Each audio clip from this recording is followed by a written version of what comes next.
Hi, Poli Glow family. I'm Len, one of the owners of Poli Glow, and I'm here today to talk to you about storage and cleanup.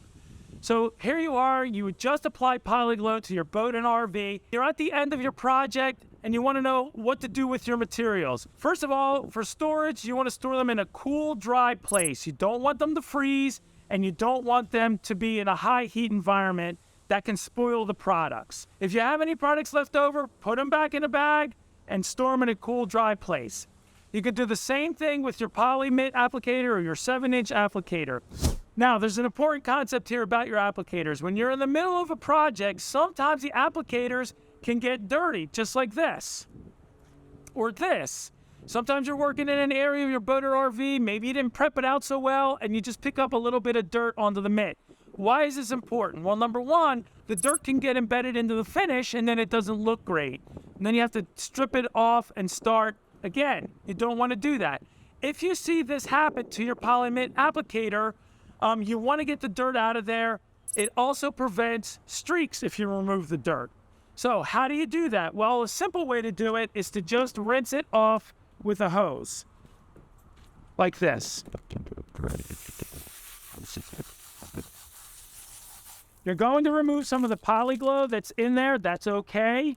You know, once you wet it and clean it, you wring it out, get all the water out of there. Remember, you want it to be damp, not soaking wet, and you can reapply Poli Glow. Now, if there's still a little bit of embedded dirt in the poly mitt and you can't get it out, remember, you want to get it out of there because otherwise you'll get streaks in your finish.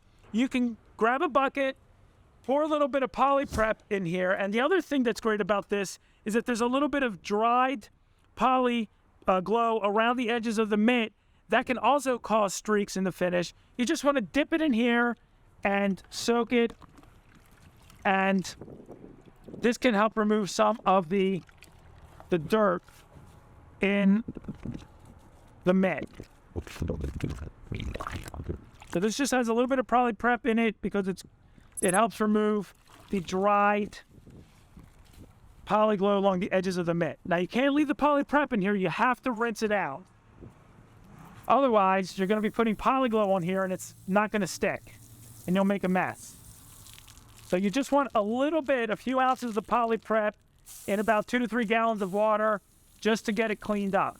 But then you got to rinse it really well, wring it out, and you're back in action. The white non-abrasive scrub pad and the ultrafine sanding pad can also be stored.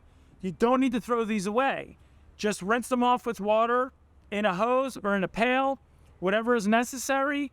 Rinse them out very well, let them sit out and dry, and put them into the bag with the rest of the products and store them again in a cool, dry place.